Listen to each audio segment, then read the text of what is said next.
Hello, John. Have you? Get that hat off you. Shocking stuff. Right, we are almost ready to remove the oil from the Rover. I don't even think we need the for this. I can just do it by hand because we have it nicely loosened. This is going to spurt everywhere. Oh, here we go. Catch that plug. What is that big gloopy thing there? It's like somebody siliconed it back on. Oh, fantastic. Brilliant.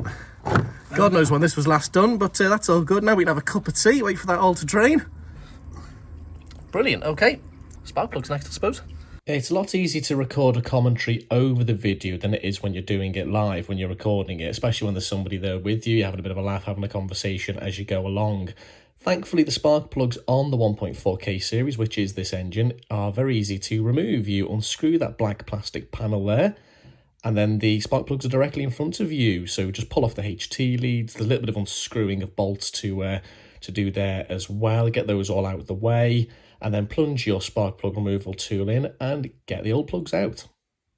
Thankfully, putting new spark plugs into a 1.4K series engine is very easy indeed. Just drop them gently into the bores, and then I used a torque wrench to tighten them up. Now, I set the torque wrench to 25 Newton meters. Not sure if that was the correct amount or not. I actually found it very difficult to find a definitive amount anywhere stated online or in handbooks or user manuals. So I kind of took a bit of a gamble on that one. And I always find with torque wrenches, it doesn't quite click when I expect it to. And sometimes I hear a false click. So look, they're in, and hopefully that's going to be absolutely fine. And then it's just about reassembling. So you pop the HT leads back on, re-bolt the little computer electronic pieces there, replace that black plastic panel, just bolt that back on top, and the job's a good one.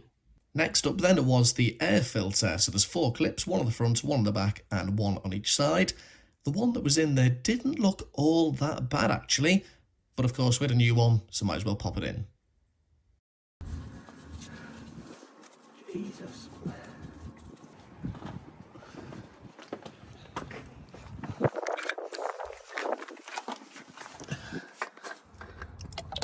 Brilliant, there we go. Do you want me to?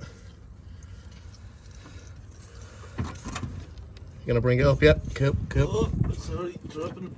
Well, that's coated the underside of the car in oil, which can only be good for corrosion protection.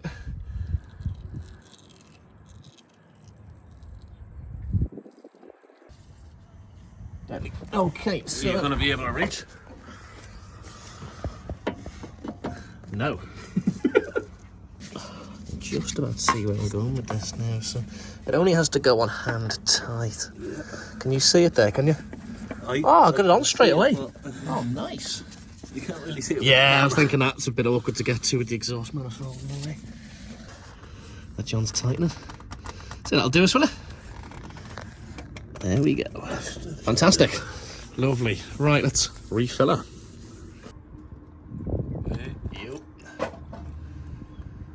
I think it takes about 4.5 litres apparently. Yeah. So we'll just put as much in as we can. That then was one hell of a day, but thankfully the service is all done. We've put new plugs, new filters and new oil into it. Now it's just me left up here now because John has gone off home. So let's fire her up and hope she doesn't explode.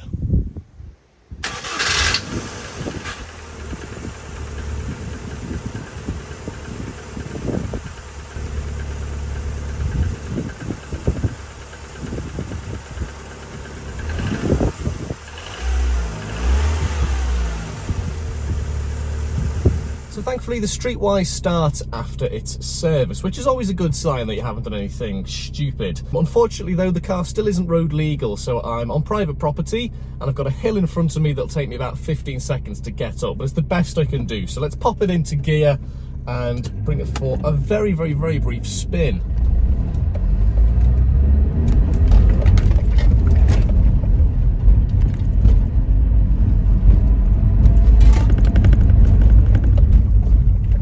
And that is the best I can do with what I've got available to me. Get that nice and snug there. So thankfully the service seems to have been a complete success. So the Streetwise takes another step to getting back on the road. Thanks very much for watching. You can subscribe to me on Patreon and here on YouTube, and you can also follow us on Twitter and Instagram. There'll be plenty more Streetwise, 306 and Disaster content coming soon.